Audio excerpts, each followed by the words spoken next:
En el Evangelio de Mateo, capítulo 23, vamos a leer desde el verso 29 hasta el 33.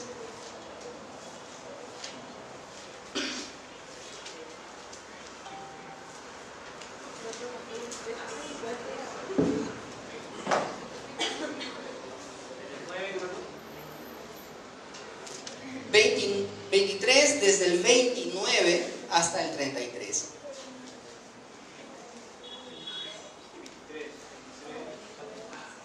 Capítulo 23, versículos del 29 al 33. A ver, yo le voy a dar lectura aquí, ustedes me siguen. Y hermanos, por favor, tengan las Biblias así listas, porque vamos a visitar bastantes pasajes y necesito que ustedes sean quienes me ayuden con las lecturas. Amén.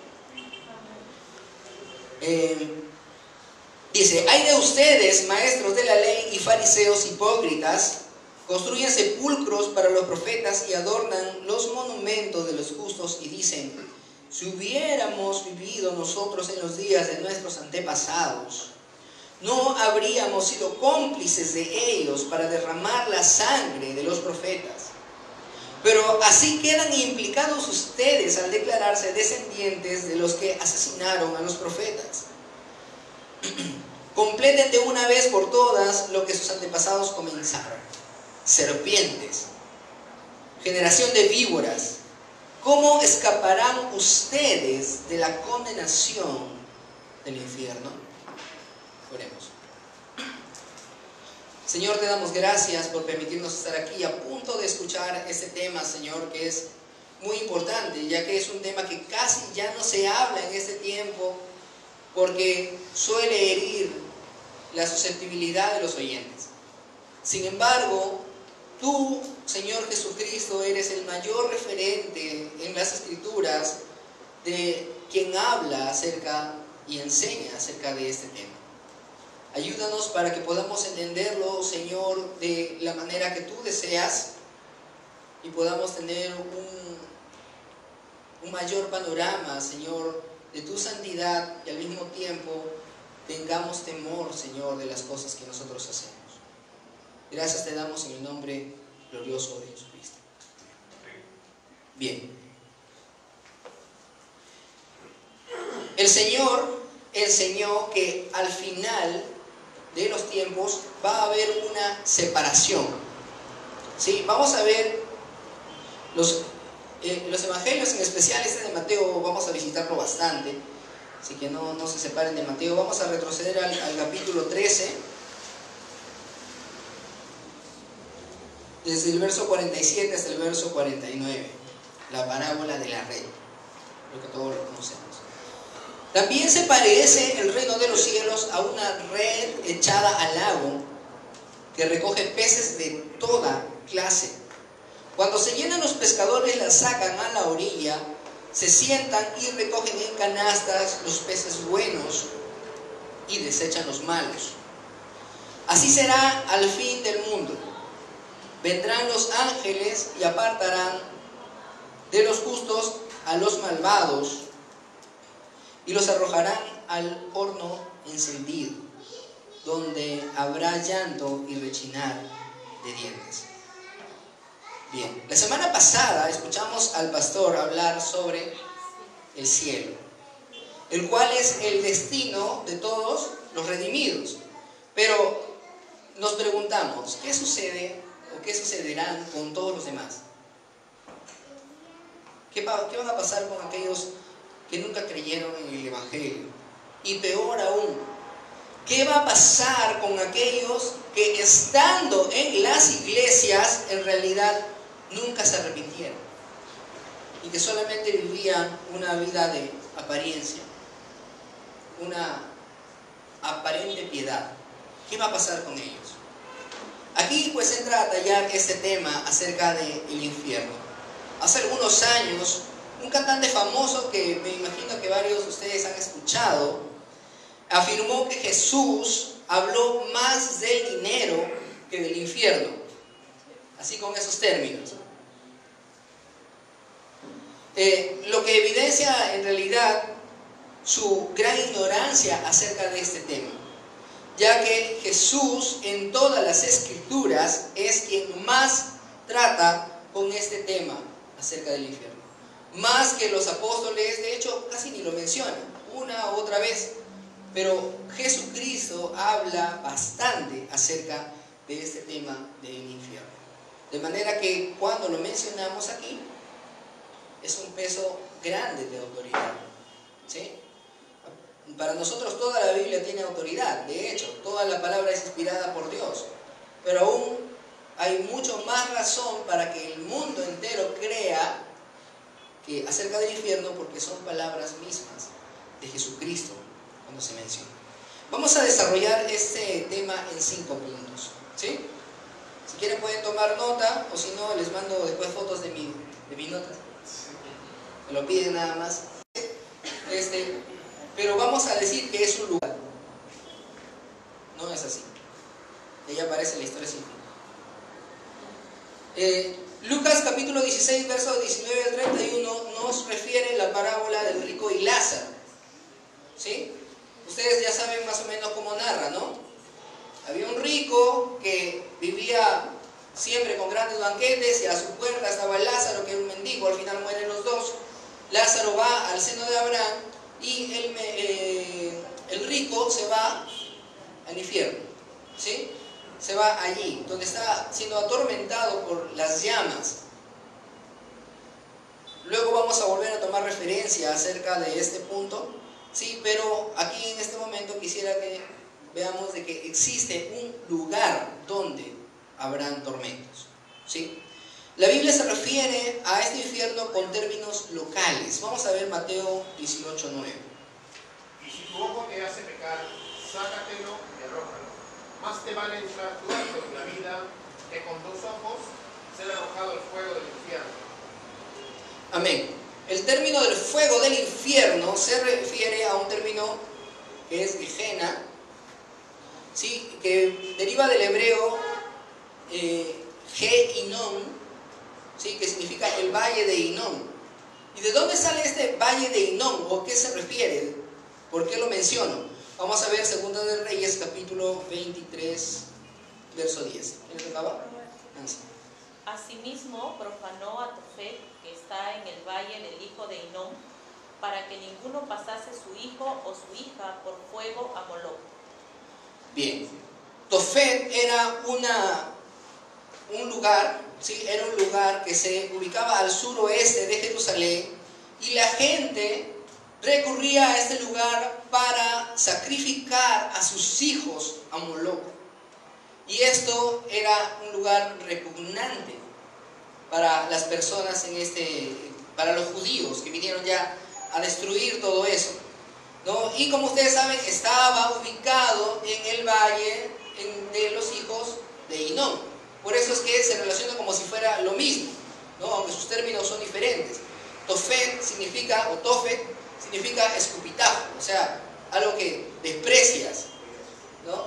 Entonces, este Tofet es el valle de Hinnom, o Ge-Hinnom, y que luego se convierte en Gehenna, que era un basurero público, un lugar donde constantemente se estaba quemando la basura y también los cuerpos de las personas que no tenían ningún tipo de honra ni dignidad entre ellos, ¿no? Alguien que simplemente moría despreciablemente se tiraba ahí, y como constantemente había basura y cuerpos ahí quemándose, este fuego no se apagaba, ¿no? Y a esto se le conocía como el Gehenna, o el infierno del que Jesús hace mención.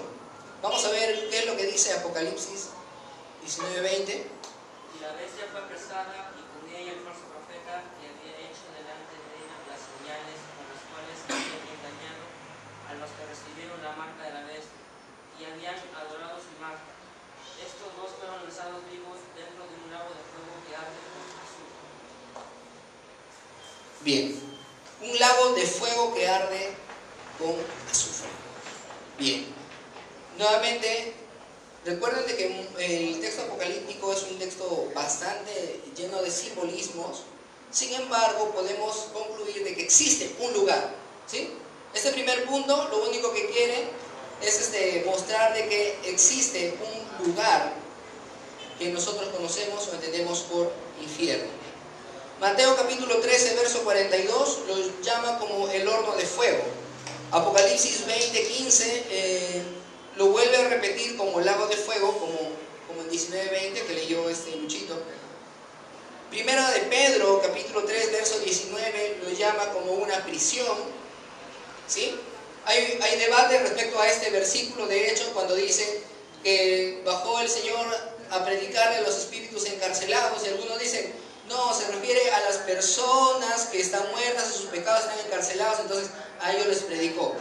¿No? Mientras que otros, con un poco más de consistencia, dicen, no, realmente le habló a aquellos que estaban, esos espíritus que estaban en el infierno, no para salvarlos, sino para aclarar nuevamente que Él tiene la victoria sobre la muerte y ellos se quedarán ahí por toda la eternidad. Lucas capítulo 8, verso 31, en el pasaje del endemoniado gadareno, se le llama abismo. ¿Sí? Y en segunda de Pedro, capítulo 2, verso 4, se le llama el tártaro o tártarus, que para la cultura griega era una prisión en la parte más profunda del Hades también, ¿no? Entonces, a los justos les espera realmente un lugar, ¿verdad? ¿Cómo le llamamos? El cielo. Sí, algunos creen que es un lugar etéreo allá arriba, mientras que nosotros entendemos de que aquí la tierra nueva y el cielo nuevo van a ser uno solo, donde vamos a vivir por toda la eternidad con Cristo, ¿sí? Y así como enseñamos de que el cielo es también el estado en el que estaremos con nuestro Señor en gloria por la eternidad, entendemos asimismo que es un lugar en el cual habitaremos, ¿no? Así también el infierno es un lugar que se le espera a todos los que mueran sin Cristo. Amén. Ese es el primer punto. Entonces, entendemos que hay un lugar que será o es infierno ya. Segundo punto, ¿cómo será la existencia en el infierno? ¿Sí? He escuchado a algunos que dicen que, por ejemplo, si alguien va manco al infierno, allá va a seguir siendo manco. Que si alguien va cojo al infierno, allá va a seguir siendo cojo. Y cosas que en realidad no tienen ni nada que ver con este asunto del infierno. Pero más bien vamos a ver de si es que las personas van a tener conciencia o no allá en el infierno. ¿Qué es lo que nosotros podemos saber? ¿Saben que algunos consideran que incluso el infierno es el reino de Satanás? ¿Sí? Eso es común, ¿verdad? Sí, algunos piensan por el lado de los adoradores de Satanás, que ni siquiera saben en qué están creyendo.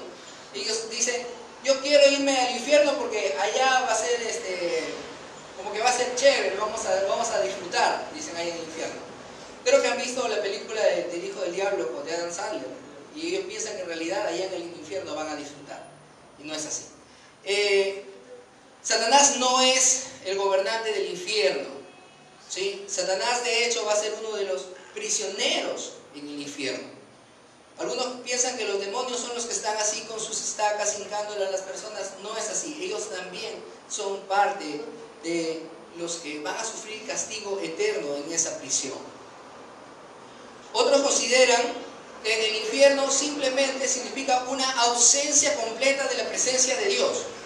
Entonces dicen, el cielo es la presencia, estar en la presencia misma de Dios, entonces el infierno es la ausencia de la presencia de Dios. Pero tampoco no es así. Lo que no va a haber en el infierno es la presencia de la gracia común de Dios. No existirá definitivamente la gracia del Señor, y los que estén ahí condenados van a sentir, para empezar, un dominio completo de su pecado. Si aquí algunas personas que no son creyentes no son completamente perversas, es porque la mano de Dios, por medio de su gracia común, impide que lo sean. Pero cuando estén allí, definitivamente van a ser completamente perversos. Así que si alguno piensa, creo que varios hemos escuchado las defensas contra el calvinismo diciendo que alguien se va a ir al infierno diciendo, sí, pero yo quería estar allá contigo. No, eso no es posible. Porque las personas que estén allá condenadas en el infierno no van a tener ni siquiera un pequeño deseo de estar con Dios. Al contrario, van a aborrecerlo cada vez más. ¿No? Como ustedes han podido leer, dice en Apocalipsis, cuando empiezan las plagas, la destrucción, y en lugar de arrepentirse, ¿qué hacían? Maldecían más a Dios. Precisamente ese es el estado dentro del infierno. Nadie se va a arrepentir ahí, pero van a sufrir porque van a tener conciencia plena en cuerpo y alma de la tortura que van a recibir. ¿Sí? Ahora, ¿quién va a ejecutar estos castigos? Ese precisamente es Dios. ¿Van a sentir presencia de Dios? Sí, porque Él es el que va a ejecutar el castigo. Podemos buscar Mateo capítulo 8 versos de 12 al 13, Marcos capítulo 9 versos 43, 44, 47, 48. ¿Qué le parece si lo leemos? ¿Quién me ayuda? A ver, para leer Mateo, ¿quién lee Mateo? Ante la mano. Mateo capítulo 8 versos 12 al 13. Ya, yo lo leo. Ya, el pastor. Marcos capítulo 9 verso 43 y otro, ya Denis. Lucas capítulo 16 verso 23. Anita. Apocalipsis capítulo 14 verso 10. Hermano Víctor. Y al mismo Apocalipsis, pero capítulo 21 verso 8 también. Ya, Agustín. Empezamos con Mateo. Ya dice, pero los súbditos del reino se les echará afuera a la oscuridad, donde habrá llanto y rechinar de dientes. Primer punto de ese versículo, allá que va a haber llanto y rechinar de dientes. ¿Sí? ¿Recuerdan cuando uno rechina los dientes? ¿Cuándo de nosotros hemos recibido una orden de nuestros papás y le hemos hecho así con cólera porque no queremos hacerlo? ¿Sí? Ahí rechinan los dientes. Ya, eso precisamente, el rechinar de dientes es un símbolo de que estás molesto por impotencia. Y esa es una de las cosas que van a sentir ahí. Cuando estén enojados porque al fin llegaron a su destino, ¿no? Como algunos dijeran, todos los seres humanos vamos a recibir lo que queremos. ¿Sí? Y la mayoría lo que quiere es estar en el infierno. No, de hecho todos. Pero si nosotros estamos aquí es por la gracia de Dios.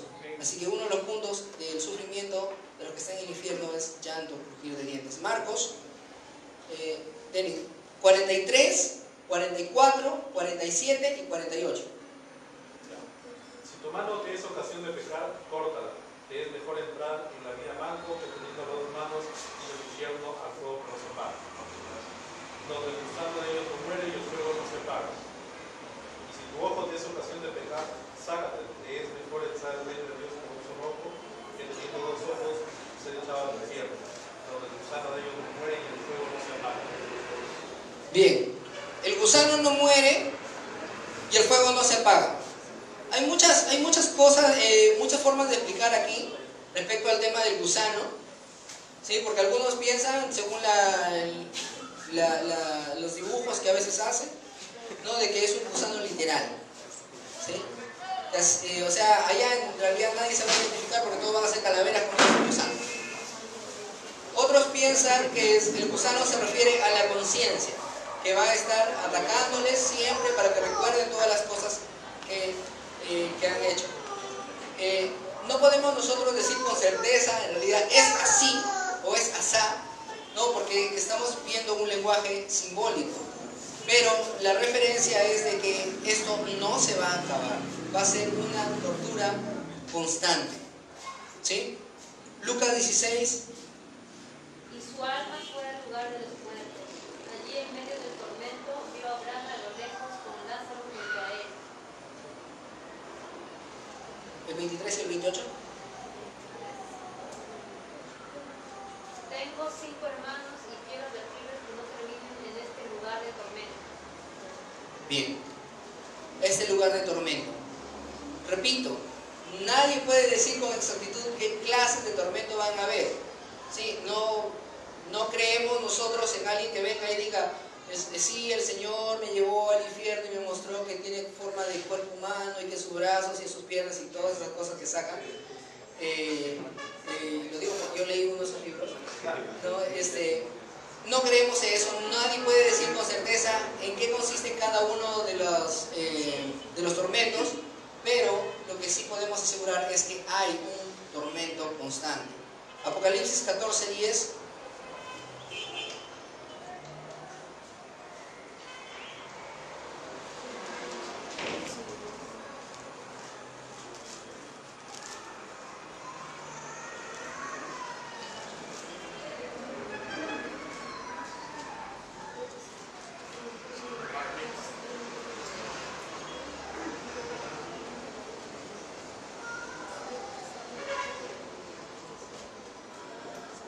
Él también beberá del vino de la ira de Dios, que ha sido vaciado puro en el cáliz de su ira, y será atormentado con fuego y azufre delante de los santos ángeles y del Cordero.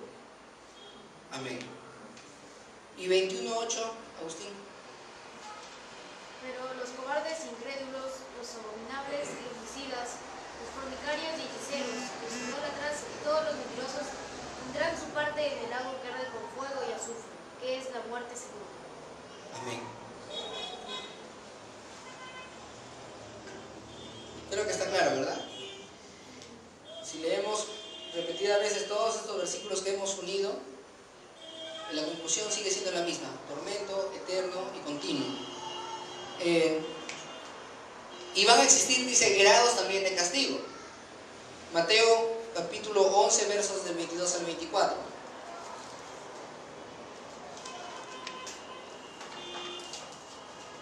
¿Quién no tiene la mano?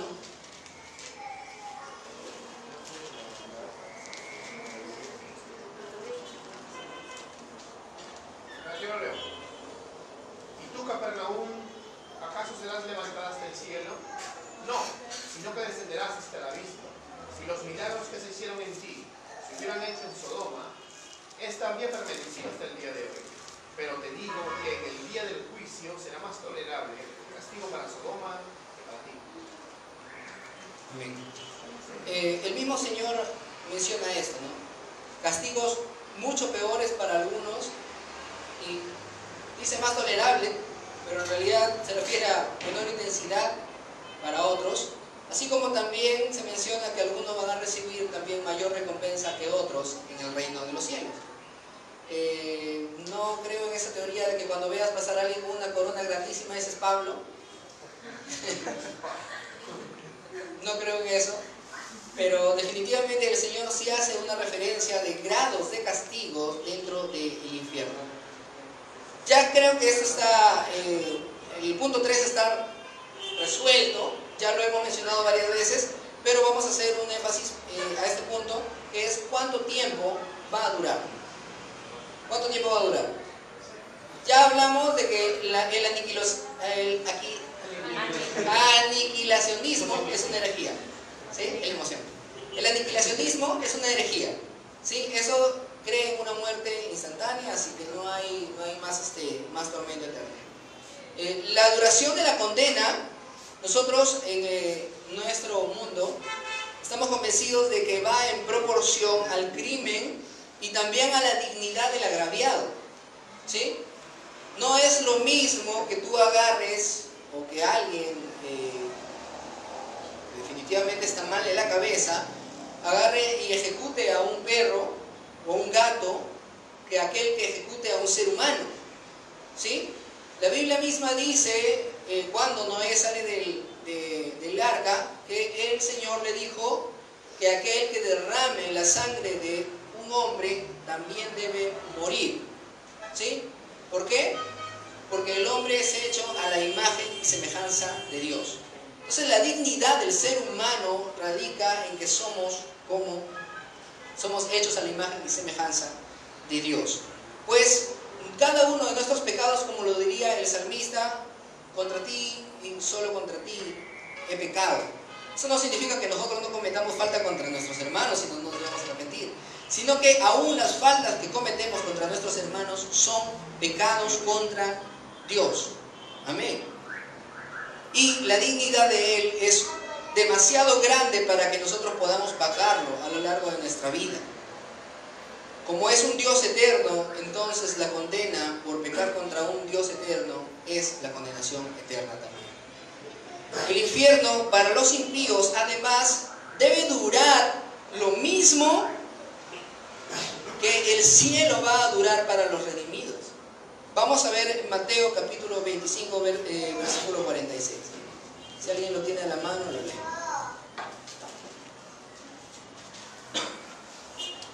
Ya yo lo leo. Aquellos irán al castigo eterno y los justos a la vida eterna. Amén. Si tú dices o enseñas que el infierno no es eterno, entonces también estás diciendo y enseñando que el cielo tampoco es eterno. Porque ahí está haciendo un comparativo, ¿no? Una contraposición. El infierno, el castigo eterno, el cielo, la recompensa eterna que van a recibir los redimidos. Entonces, nosotros debemos afirmar definitivamente que así como el cielo es eterno, el infierno también va a ser eterno. Y la Biblia habla de la eternidad del infierno. Ya hemos leído estos versículos: Marcos 9, verso 43 y 48, Lucas 16, verso 26, constantemente. El fuego eterno, el infierno eterno, ¿sí? La condenación eterna, el castigo eterno. La Biblia constantemente se refiere al infierno como algo eterno, ¿sí? Así que eso para nosotros no debe haber duda. Punto 4. El infierno y la ira de Dios. Apocalipsis capítulo 6, verso 15 al 17. ¿Quién puede darle lectura? Apocalipsis capítulo 6, verso 15. Los reyes de la tierra y los grandes y los comandantes, los ricos, los poderosos y todo siervo y todo libre se escondieron en las cuevas y entre las peñas de los montes. Continúa. 17. Y decían a los montes y a las peñas: caigan sobre nosotros y escondámonos de la presencia de aquel que está sentado en el trono y de la ira del Cordero, porque ha llegado el gran día de la ira de ellos. ¿Quién podrá mantenerse en pie?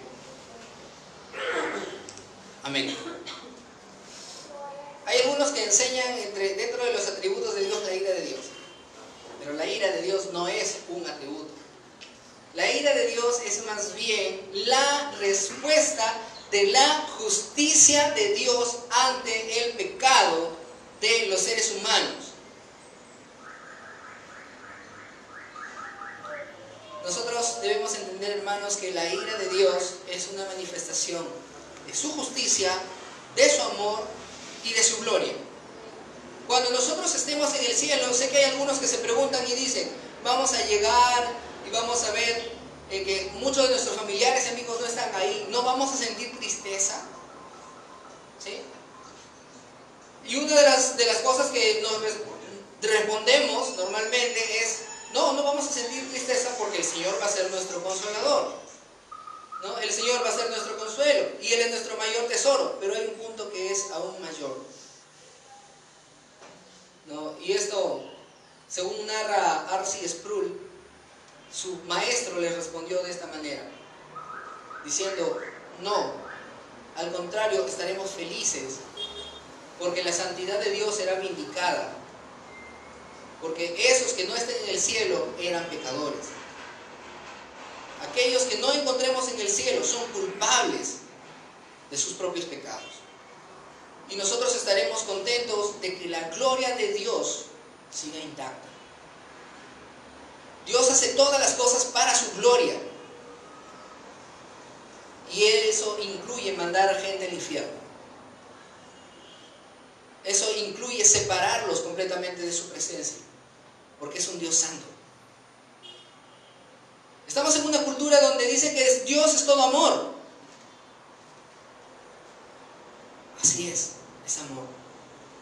Y porque se ama a sí mismo, no va a permitir que alguien mancille su gloria.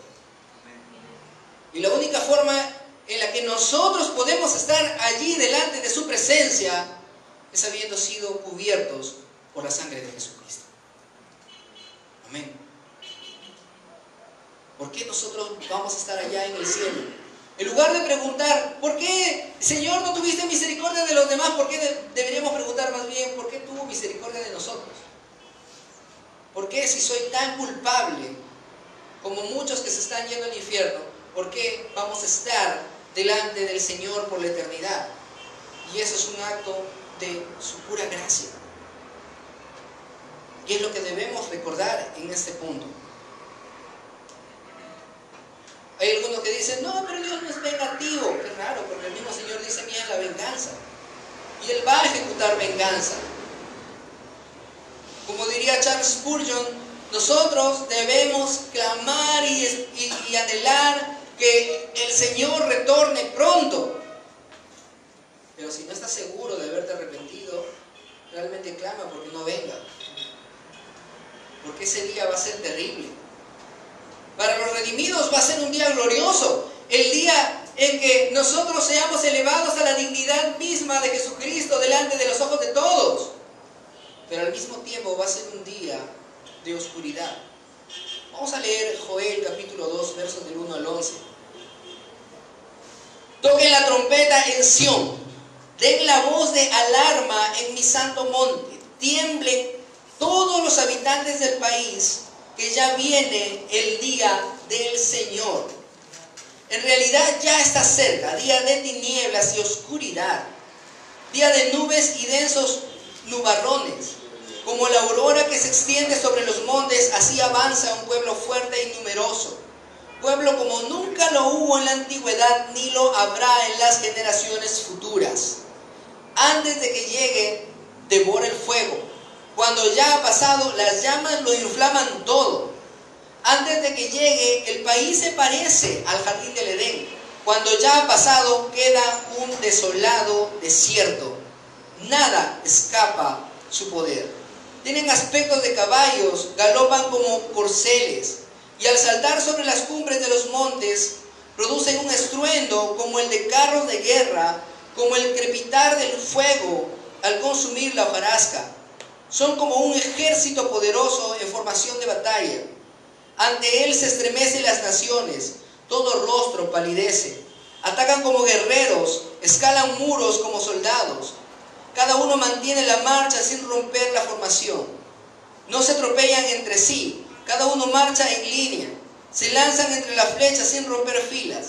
Se abalanzan contra la ciudad, arremeten contra los muros, trepan por las casas, se meten por las ventanas como ladrones.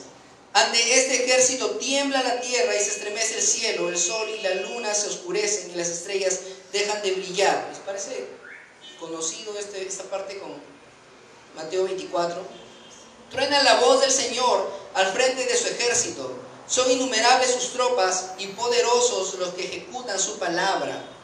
El día del Señor es grande y terrible. ¿Quién lo podrá resistir?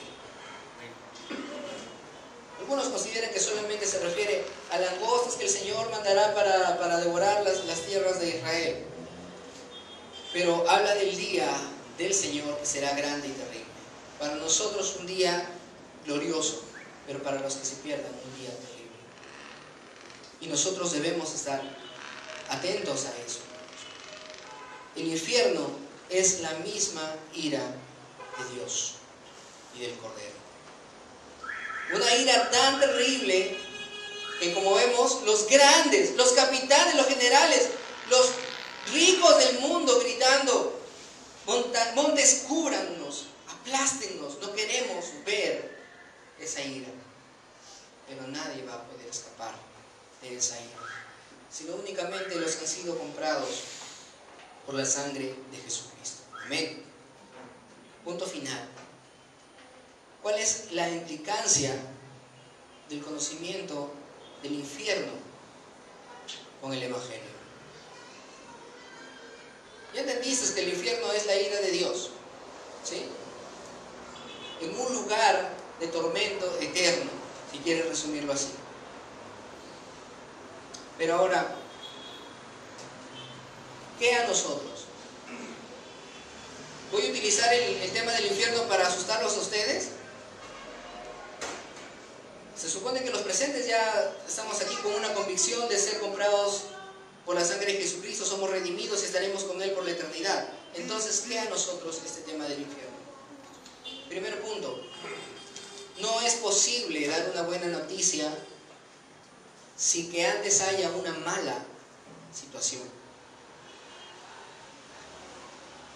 Nosotros vamos y le decimos a una persona común y emocionado, le decimos: Jesucristo te puede salvar. Y él te puede contestar: yo no necesito ser salvado de nada, yo estoy bien, tengo todo lo que quiero, he logrado todo porque tengo mente positiva. Y es aquí donde entra a tallar ese tema del infierno. Cuando las personas entienden su situación delante de Dios, de un Dios santo, y saben que no van a escapar del infierno, entonces van a entender que necesitan de un gran Salvador. No necesitan salvarse, necesitan que Jesús los salve. Y eso es lo que nosotros debemos entender. Ese tema del infierno no es para que tú te atemorices, sino para que tú te preocupes por los que están afuera. 2, nosotros somos llamados a no guardar esta buena noticia.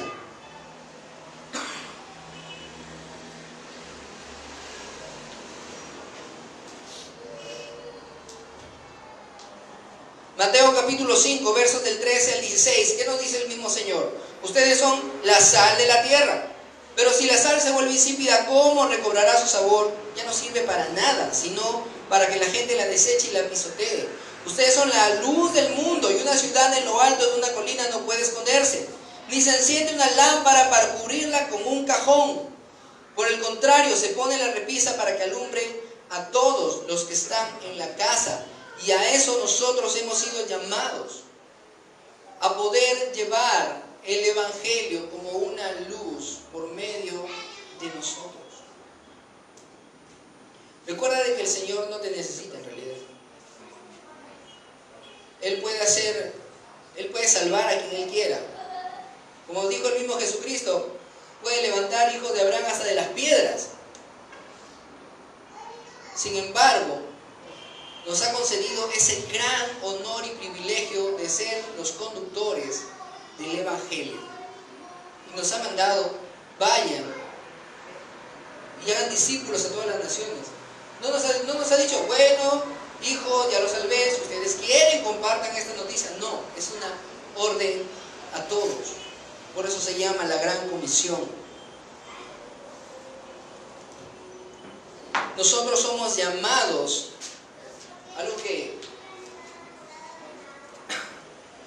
quizá alguno que otro reformado diga: no, espérate, yo no soy llamado a salvar a nadie, es el Señor el que salva, ¿no? Pero ¿qué es lo que dice Judas, verso 23?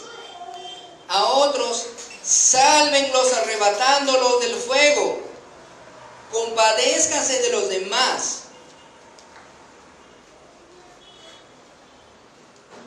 Nosotros podemos arrebatar almas del fuego por medio de la predicación del Evangelio.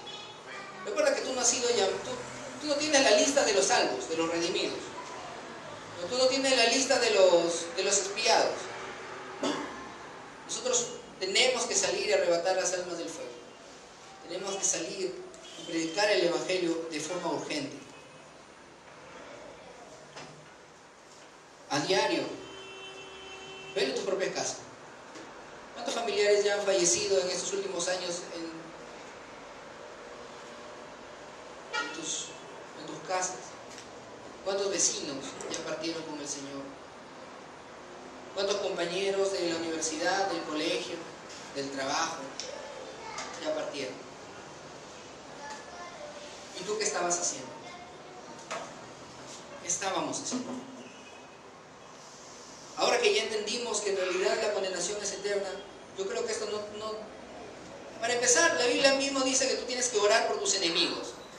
Pero aún, si no entendieras esto y aún mantuvieras una lista de enemigos, no creo que les desearías el infierno a nadie. Sabemos que quien se vaya al infierno realmente lo merece, como nosotros lo merecemos. Así que yo te pregunto, ahora que tienes toda esta información, ¿qué vamos a hacer? ¿Qué vamos a hacer? ¿Vamos a seguir huyendo de las actividades que como iglesia se hacen para poder atraer a más personas? Vamos a seguir portándonos indiferentes. Puedes ponerte de pie.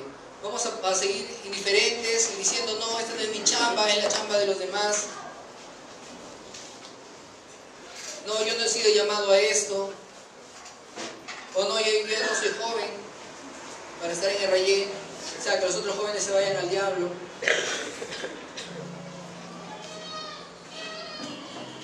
Pregúntate, ¿qué vas a hacer? Oremos.